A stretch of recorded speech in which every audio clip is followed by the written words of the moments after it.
Hi, this is Mark Littleton, the minister of the Word for the Athens Church of Christ, with today's 3-minute sermon.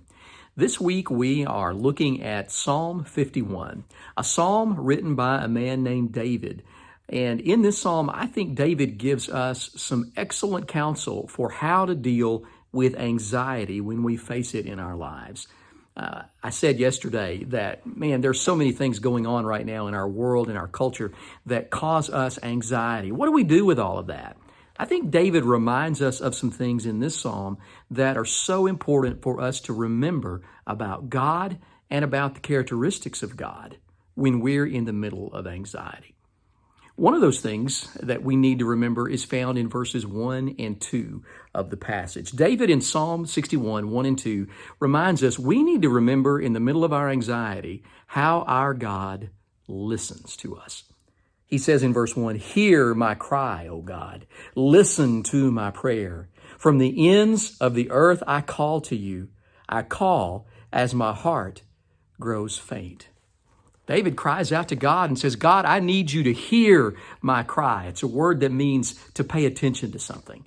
And then he says, listen to my prayer. It's an even deeper word that means to pay attention to the small details that are being communicated.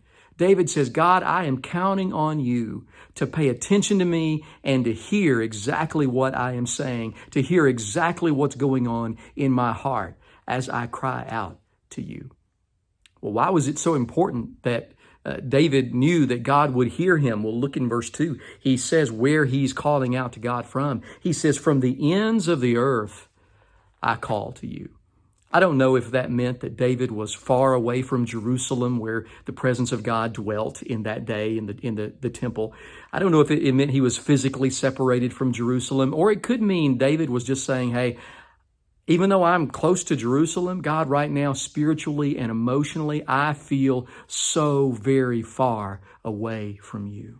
And I need you to hear me and to listen to me. Have you ever felt like that? Where there was just so much distance between you and God? You didn't feel like you were close. You didn't feel like he was right there. You felt like you were so far removed from him and you needed him to hear you and listen to you.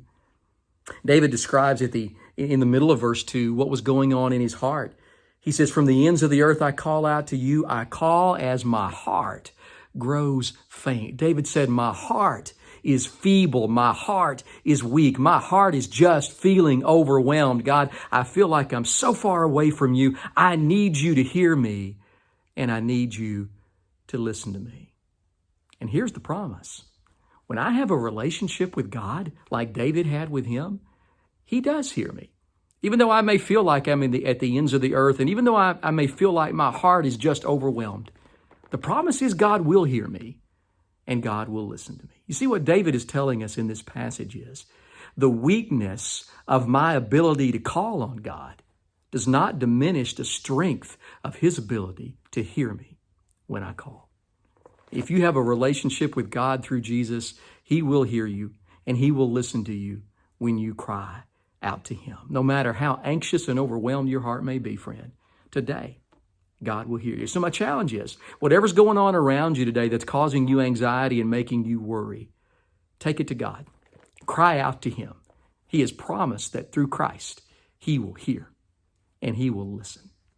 Lord willing, tomorrow we'll come together again for another 3-minute sermon. Looking forward to seeing you tomorrow. God bless.